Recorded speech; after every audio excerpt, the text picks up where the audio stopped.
In the humid summer of 2019, in the coastal city of St. Augustine, Florida, an unlikely marriage quietly took place at the county courthouse.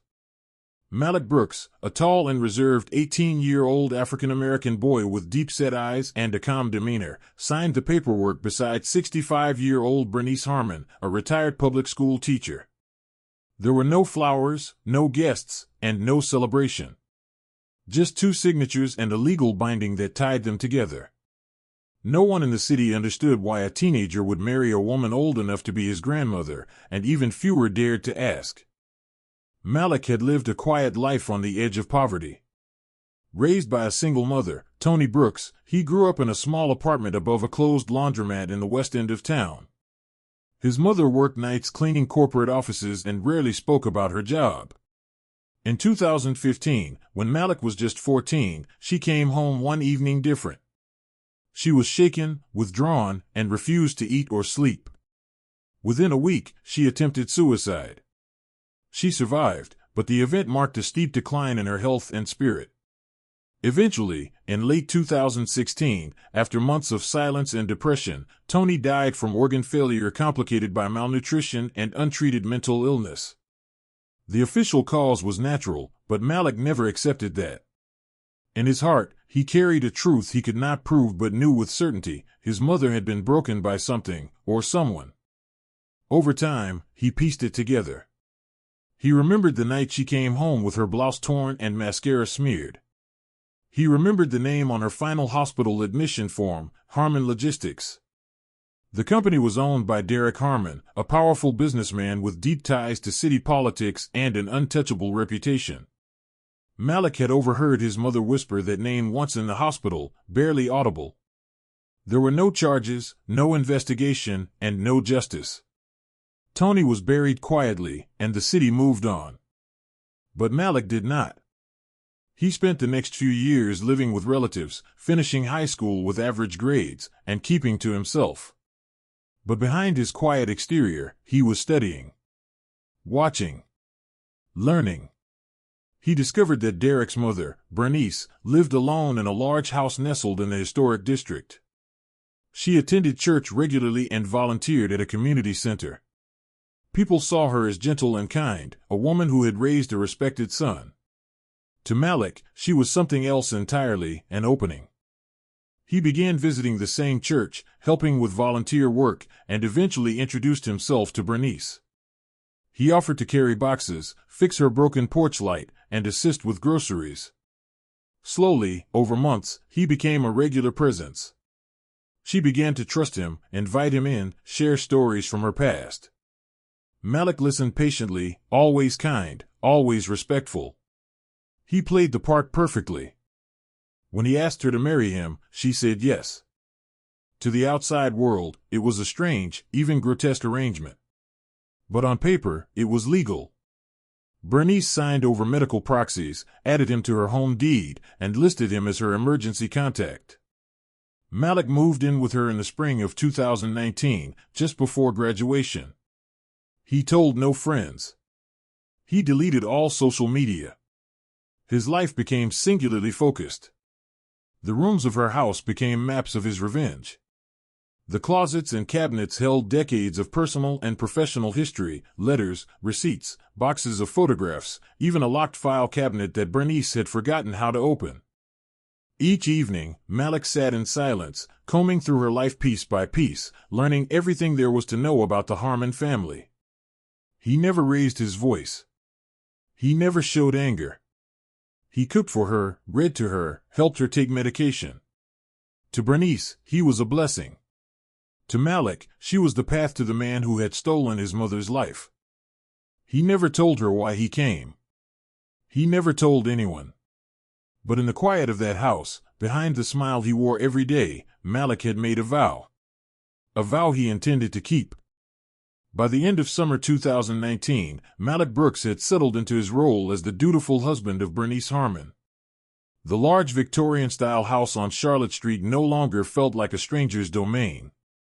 The floral wallpaper, the dusty shelves lined with porcelain figurines, the sun-faded photos of long-dead relatives, he knew it all intimately.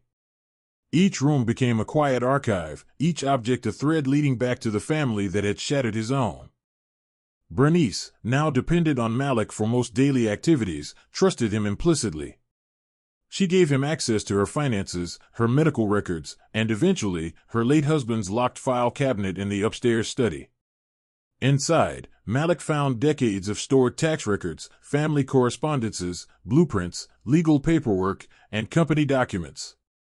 He began cataloging it all, scanning pages, taking photographs, and building a digital archive. It was meticulous work, carried out at night while Bernice slept in her recliner downstairs. Malik worked in silence, headphones on, reviewing scanned documents, mapping relationships, and cross-referencing names. Among the files were old employee rosters from Harmon Logistics, internal memos, and notes marked confidential. Malik focused on the year 2015, searching for anything related to his mother. He found time cards, internal reports, and maintenance logs, all bearing the company logo and Derek Harmon's signature. One document stood out, a list of emergency exits and fire drill protocols for the quarter during which Toni Brooks had worked. Her name was handwritten in the margins beside an appointment note. Another file included an internal complaint from an anonymous worker, later dismissed as unfounded. The handwriting, Malik realized, matched his mother's journal. As weeks passed, Malik assumed full control of Bernice's schedule. He managed her medications, rescheduled her doctor's appointments, and gradually disconnected her from distant relatives who called less and less often. He intercepted holiday cards and mail, cataloged them, and shredded what wasn't useful.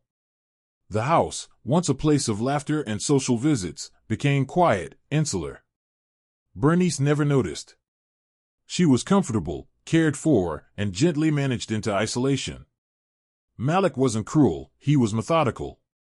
Every step was calculated to keep her safe enough to trust, but alone enough to never question. He began installing software on the home computer, recovering old emails and accessing cloud accounts Bernice had forgotten. He downloaded backups of family photo albums, scanned old voicemail messages, and monitored the activity of Harmon Logistics through public databases and private forums. He registered a new email under a fake name and began contacting former employees from the mid-2010s, posing as a student researching labor conditions in corporate environments. Some responded with vague memories, some with suspicion, and a few with names. One name reappeared multiple times: Calvin Reese, a former night janitor who abruptly left his position in late 2015. Malik tracked him down to a trailer park outside Jacksonville. He didn't reach out, yet. Instead, he added the name to his growing timeline, a carefully structured web of events, people, locations, and gaps. The clearer the picture became, the colder Malik grew. His revenge would not come in rage or fire. It would come in formality, evidence, exposure. He wasn't building a case for court, he was building a reckoning. By fall, Malik had memorized the layout of the Harmon estate, down to every creaking floorboard and faulty window latch. He made small repairs, repainted the porch steps, and reorganized the basement. But his real work lay behind closed doors. He discovered an attic storage box filled with VHS tapes, old office surveillance footage, likely discarded during an equipment upgrade. Most were blank or overwritten. But one tape, dated October 14, 2015, caught his attention. It was damaged, the label half peeled, but readable. Malik repaired the tape and watched the grainy footage in the early morning hours. It showed a long hallway in the Harmon Logistics building, dimly lit, with one static camera angle. At the 1-hour mark, he saw his mother. She was walking slowly, wearing her janitor's uniform, carrying a mop and bucket. Then Derek appeared. There was no sound, no clear view of what followed, but Malik saw enough to understand the power dynamic, the way she flinched, the way he cornered her, the way the hallway lights went dark just before the footage cut out. He didn't cry. He didn't yell. He paused the tape, rewound it, watched it again. Then he labeled it, digitized it, and uploaded it to his private drive. It wasn't definitive proof, but it was evidence. It was real. And now it was preserved. The house remained quiet. Bernice continued to believe she was living her final years beside a young man who genuinely loved her. She spoke of her son Derek often, proudly, unaware that every word fed the slow, burning engine behind Malik's calm expression. Her memories became Malik's ammunition. Her stories, her documents, her trust, all pieces of a puzzle he had waited 4 long years to solve. He had stepped inside the enemy's house not as an intruder, but as family. He wore the mask of kindness with the patience of someone who had been invisible his entire life. Inside that house, Malik was no longer a son without a voice. He was the architect of silence, the keeper of truth, and the only person who still remembered what had been done. On the morning of April 12, 2020, the sun had barely risen over St. Augustine when the call came in to emergency services. Malik Brooks, calm and composed, reported that he could not find his wife. He explained that he had woken up and discovered Bernice Harmon missing from the living room recliner where she usually slept. Officers from the local police department arrived 20 minutes later at the old Victorian home on Charlotte Street. The yard was quiet, the porch still damp from the night's dew, and the garden in the back untouched. A light fog hovered over the small pond at the rear of the property. It didn't take long for them to find her. Bernice lay face down in the shallow water, her nightgown soaked and clinging to her body. Her bare feet were mottled and pale, her silver hair spread like silk across the surface of the pond. There were no clear signs of trauma, no broken branches, no drag marks. To the casual observer, it looked like a tragic accident. A frail woman, perhaps confused or disoriented, had wandered into the backyard and slipped. Malik remained calm during questioning. He answered each inquiry in a steady tone, explaining that Bernice had been forgetful lately, that she sometimes went outside at odd hours. He offered the officers tea. He sat on the porch while the forensic team photographed the scene. Neighbors began gathering along the sidewalk, whispering and watching as the body was carefully retrieved from the water and placed into a black plastic bag. An ambulance took her to the medical examiner's office for autopsy, though no one expected anything unusual. But the report that came back days later told a different story. The coroner found traces of lorazepam in Bernice's system, enough to cause significant drowsiness and impairment, but not enough to suggest intentional overdose. The medication was not among those prescribed to her. She had no registered prescription for it. Her official caregiver, Malik, had not reported any changes to her medical regimen. There were also minor bruises around her neck, faint but suggestive of pressure.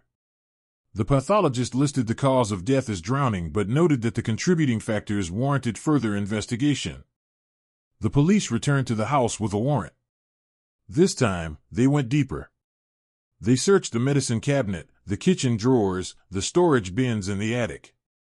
They confiscated Bernice's medical files, her pill bottles, and Malik's personal laptop. In the guest bedroom closet, tucked inside a shoebox, they found a blister pack of lorazepam, mostly empty. The pills were loosely labeled, without a pharmacy name or dosage instructions. In the bedroom safe, they discovered several notarized documents, including a recently signed life insurance policy naming Malik as sole beneficiary. The backyard was cordoned off again. Crime scene technicians examined the grass for impressions, tested the pond for residue, and analyzed footprints. They noted that the grass near the edge was undisturbed, indicating Bernice hadn't fallen in from a struggle. Her nightgown was clean, too clean for someone who had walked through the backyard in the early morning dew. No mud on her feet, no grass stains, no scratches from branches. It looked as if she had been carried. Attention turned to the surveillance system Malik had installed a year earlier. He claimed it had malfunctioned, and indeed, the hard drive showed no recordings from the night of April 11th. A technician later confirmed that the system had been manually deactivated shortly before midnight. It was not the result of a power outage or system error, it had been intentionally turned off. During the second search, detectives combed through Malik's digital files. On his encrypted cloud drive, they found folders labeled with dates and names. One folder contained digitized VHS footage from Harmon Logistics, including a corrupted file marked OCT /_2015. Alongside it were transcripts, scanned documents, and contact lists of former employees. But among the organized files, they found a document labeled Last Draft, a letter, unsent, written in a confessional tone. It spoke of grief, of justice, of necessary silence. The wording was abstract, but the implication clear. Malik had planned something, and it had involved Bernice. The investigation escalated quickly. Bernice's will, revised 3 months prior, had left everything to Malik: her house, her pension, her remaining savings. The insurance policy had been signed only 3 weeks before her death. The lorazepam had been purchased illegally. Every thread pointed to intent, to control, and to orchestration. Detectives traced the pill pack to an unlicensed seller in Jacksonville, who eventually confirmed selling to a young man matching Malik's description. That confirmation, combined with the altered surveillance, the bruising, and the sudden changes to Bernice's legal documents, painted a chilling picture. Prosecutors now had enough to move forward with formal charges. Malik was arrested without incident on the evening of April 24, 2020. He did not resist. He did not protest. He was processed quietly, fingerprinted, photographed, and placed in a holding cell. The house on Charlotte Street remained empty, its windows shuttered, its pond reflecting the evening light in still, unbroken silence. What had begun as a whispered oddity, a boy marrying a grandmother, had now become something darker. Bernice Harmon's death was no longer a mystery. It was a question of motive, of method, and of how far grief could be pushed before it turned into vengeance. The news of Malik Brooks' arrest spread quietly through St. Augustine, moving more through whispers than headlines. By the time local newspapers published the story, the community had already begun forming its own conclusions. The teenager who had married an elderly widow under curious circumstances was now at the center of a suspicious death investigation. For most, it confirmed what they had suspected all along. For a few, it was still too strange to believe. Malik was arrested at sunset, just outside the same house where Bernice Harmon had died 2 weeks earlier. He was calm when officers arrived, standing barefoot on the porch, watering her flower beds. He made no attempt to run or protest. As the cuffs clicked shut around his wrists, he merely nodded, as if the moment had long been expected. Detectives escorted him to a waiting vehicle while neighbors watched from behind curtains. He did not look at them. At the county sheriff's office, Malik was processed and booked. His fingerprints were taken, his personal belongings cataloged, and his mugshot captured under the harsh glare of fluorescent lights. He remained silent throughout, answering only what was legally required: his name, birthdate, and address. When asked if he wanted to make a statement, he declined. When informed of his rights, he nodded once. He requested an attorney but offered no other comment. The staff noted his composure in the intake report, describing him as eerily calm. In the days that followed, investigators continued to review evidence. The lorazepam discovered in the house was traced back to an underground supplier who, when questioned by law enforcement, confirmed the transaction. Surveillance from the parking lot of a Jacksonville strip mall showed Malik's car parked outside the suspect's location. Cell tower data placed him in the area the same day the pills were purchased. It was enough to confirm intent. The autopsy report was finalized and submitted to the district attorney's office. It listed the cause of death as drowning, with contributing factors including chemical sedation and signs of manual pressure to the neck. Though the report stopped short of declaring homicide outright, the medical examiner's language strongly implied foul play. Coupled with the suspicious changes to Bernice's financial documents, the surveillance system being turned off, and Malik's sudden inheritance, the circumstantial case grew increasingly persuasive. Prosecutors filed formal charges: second-degree murder, illegal acquisition of controlled substances, and fraud related to insurance and property. At his arraignment, Malik appeared in a gray jumpsuit, hands shackled, expression unreadable. He entered no plea. His public defender requested a delay in proceedings to review the overwhelming volume of digital evidence. The judge granted the extension but denied bail, citing flight risk and the severity of the charges. Reporters attempted to interview former classmates, neighbors, and churchgoers who knew the couple. Some described Malik as quiet but respectful. Others admitted they found the marriage unsettling from the beginning. One elderly neighbor recalled seeing him pushing Bernice's wheelchair through the neighborhood park, always attentive, always careful. That image clashed sharply with the idea of premeditated murder. But facts, not appearances, would determine what came next. Meanwhile, Malik remained silent in his cell. He spent most of his time reading court documents, writing in a small notebook, and refusing all media inquiries. He declined visits from distant relatives. He refused to answer the phone. Only his attorney spoke on his behalf, issuing a brief statement to the press that Malik intended to challenge the charges and would speak when the time was right. Inside the correctional facility, staff noted that he kept to himself, avoided conflicts, and showed no signs of emotional instability. He neither wept nor expressed anger. He accepted his meals, followed routines, and stared for long hours out of the narrow window of his cell. To the guards, he seemed more monk than murderer. Behind his silence, however, was a mind still turning. The pieces he had assembled over the years, documents, names, footage, remained secured in encrypted folders. Investigators now had access to some of them, but others were still locked. Authorities suspected there was more to uncover, more layers to the story than Malik had yet revealed. But he said nothing. The prosecutors continued building their timeline. The wedding, the revised will, the insurance policy, the medication, the digital files, all of it pointed to a deliberate strategy. But the motive, the emotional core of the case, remained speculative. They knew about Toni Brooks' death, about her complaint at Harmon Logistics, but there had never been charges filed. Without direct evidence linking Derek Harmon to her trauma, the narrative of revenge remained legally irrelevant. Malik did not care about that. His silence was not fear. It was precision. In a world that had once dismissed his mother's voice, he had chosen not to shout, but to withhold. Every word he refused to say was its own form of power. Every document they pried from him was one he had left behind with purpose. His silence was not absence, it was the continuation of a plan. A plan not yet finished. The trial of Malik Brooks began in October 2020 under the sweltering Florida sun, drawing a level of local attention usually reserved for political scandals or hurricane alerts.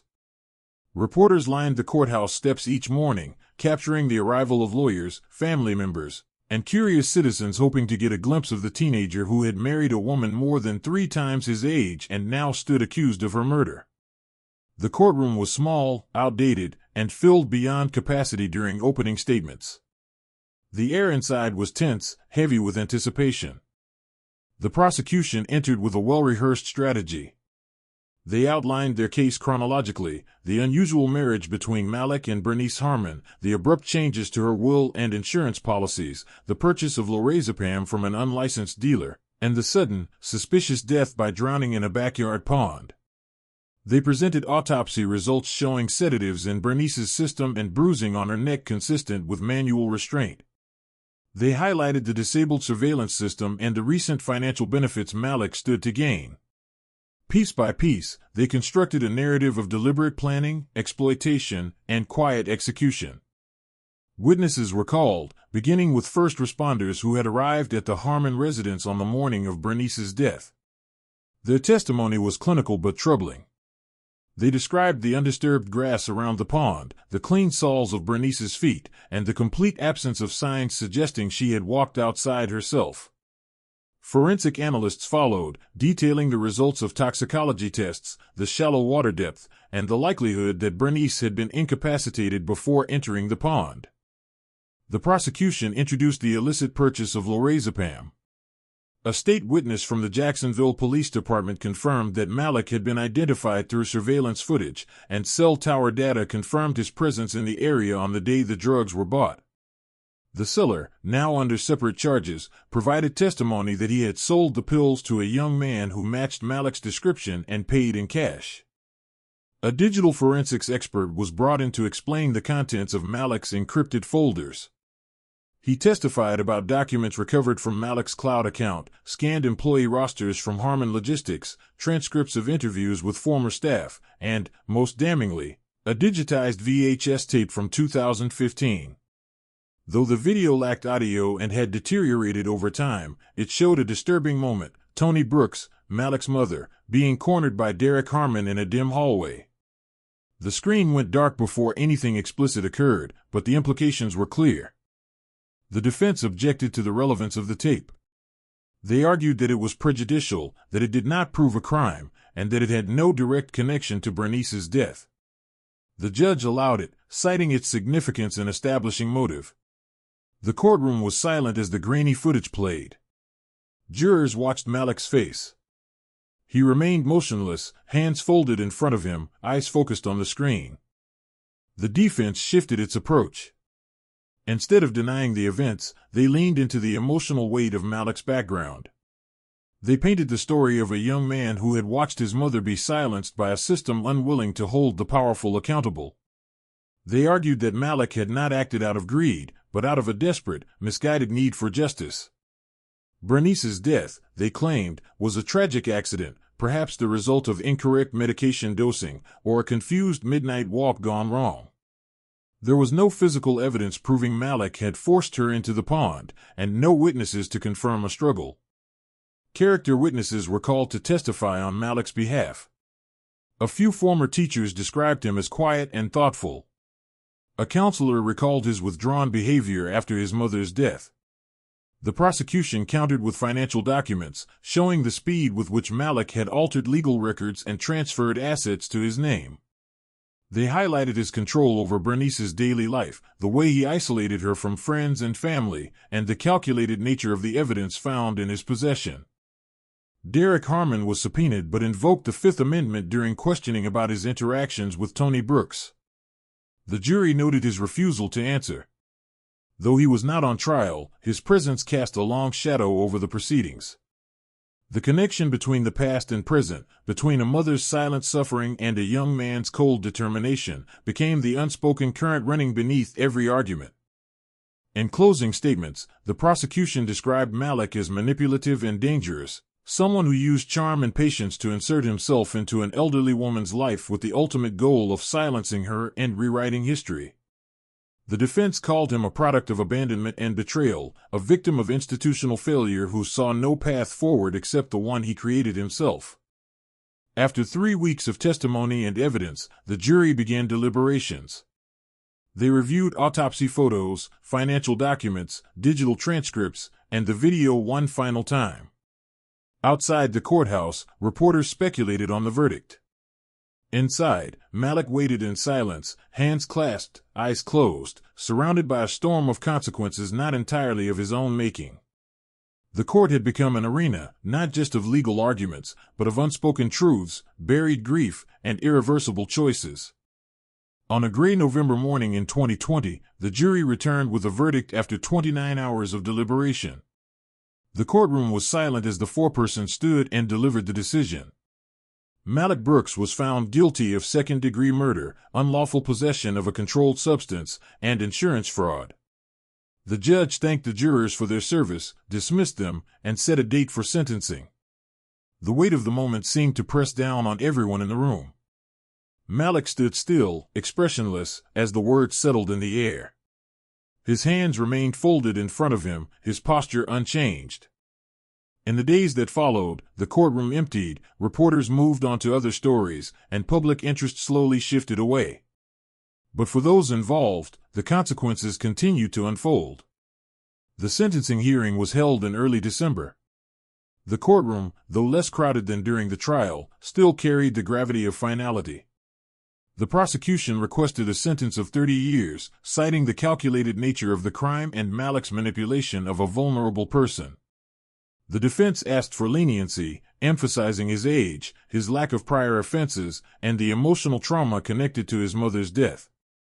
The judge reviewed both arguments carefully. When she finally spoke, her words were deliberate and firm. Malik was sentenced to 25 years in state prison, with eligibility for parole after 18. The sentence reflected the court's acknowledgement of both the severity of the crime and the underlying psychological context. It was not a light punishment, but it stopped short of the maximum. The judge noted that while the court could not condone Malik's actions, it could not ignore the circumstances that shaped them. Malik showed no visible reaction. He was escorted from the courtroom, shackled and silent, his future now confined to years behind concrete and steel. He was transferred to a medium-security correctional facility in northern Florida, where he was assigned a cell, issued a uniform, and absorbed into the routines of institutional life. He did not resist. He did not ask for special treatment. He kept to himself, followed orders, and avoided confrontation. In the prison system, he became just another number, but among some staff, his case remained a subject of quiet curiosity. Outside the walls, the Harmon estate went into probate. With no surviving heirs who could legally reclaim the property, the house was placed on the market and later purchased by an out-of-state developer. The pond was drained and filled, the garden leveled, and the house eventually demolished to make room for new construction. All physical traces of what had happened there slowly disappeared. The video footage of Tony Brooks and Derek Harmon resurfaced online months later. Uploaded anonymously to a whistleblower forum, it reignited discussion about corporate abuse and institutional silence. Derek Harmon, facing civil lawsuits and mounting public pressure, disappeared from the public eye. His company dissolved under the weight of legal scrutiny, and his reputation, once untouchable, was irreparably tarnished. In the years that followed, Malik's story was occasionally revisited in local media, sometimes framed as a modern tragedy, sometimes as a calculated act of vengeance. Documentaries and true crime podcasts dissected the case, debating where justice began and where it had been denied. Public opinion remained divided. Some saw Malik as a victim of a broken system who tried to find justice where none existed. Others saw a young man who crossed an unforgivable line. A small nonprofit organization in Jacksonville, founded in memory of Tony Brooks, began offering legal aid to workers facing workplace harassment and retaliation. It operated quietly but steadily, funded by private donors moved by the story. In its office hung a small photo of Tony, smiling, holding Malik as a baby. There was no plaque, no explanation, just an image of a woman whose voice had once gone unheard. Inside prison, Malik continued to write. Not memoirs or confessions, but letters, some to his mother, some to himself, and some to no one. He never sought attention, never filed appeals, never asked to be remembered. He did not speak to the press. He lived in the silence he had built, carrying the weight of choices made and consequences accepted.